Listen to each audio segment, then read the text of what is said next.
नमस्कार। चलिए आज बात करते हैं एक ऐसे केस की जिसने इंटरनेशनल फाइनेंस और इंडियन कॉर्पोरेट वर्ल्ड दोनों में ही काफी हलचल मचा दी है। ये कहानी है वर्ल्ड बैंक के एक बहुत बड़े एक्शन की। तो आइए देखते हैं कि आखिर पूरा मामला है क्या। तो देखिए, मामला सीधा सीधा भारत की एक बहुत बड़ी company transformers and rectifiers India limited, या जिसे हम तारिल कह सकते हैं, उससे जुड़ा है।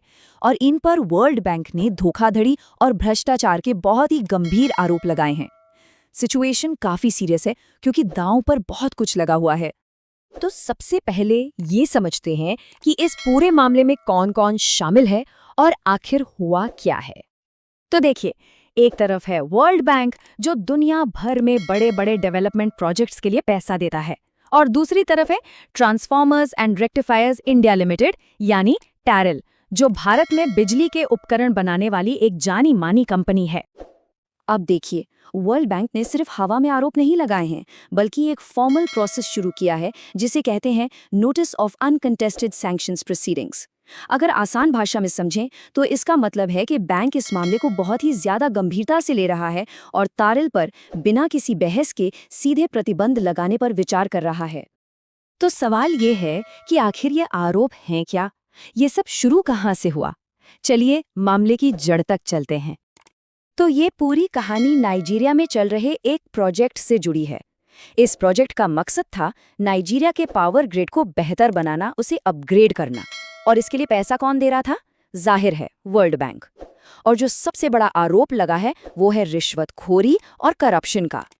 रिपोर्ट्स में साफ साफ ये कहा गया है कि कंपनी अवैध आचरण में शामिल हो सकती है। अब इसका मतलब क्या है? सीधा सीधा मतलब है कि कॉन्ट्रैक्ट पाने के लिए शायद रिश्वत दी गई या कोई धोखाधड़ी की गई। और ये बहुत बहुत ही सीरियस बात है, खासकर जब वर्ल्ड बैंक जैसा बड़ा नाम इससे जुड़ा हो।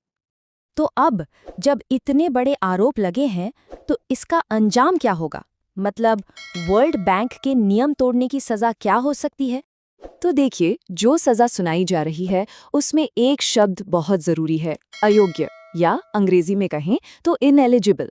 इसका मतलब बड़ा साफ है कि कंपनी को वर्ल्ड बैंक से पैसा पाने वाले किसी भी प्रोजेक्ट में काम करने से रोक दिया जाएगा। और ये रोक-टोक कितने समय के लिए होगी? वर्ल्ड बैंक का प्रस्ताव है कि तारील को कम से कम 3 साल के लिए अयोग्य घोषित कर दिया जाए।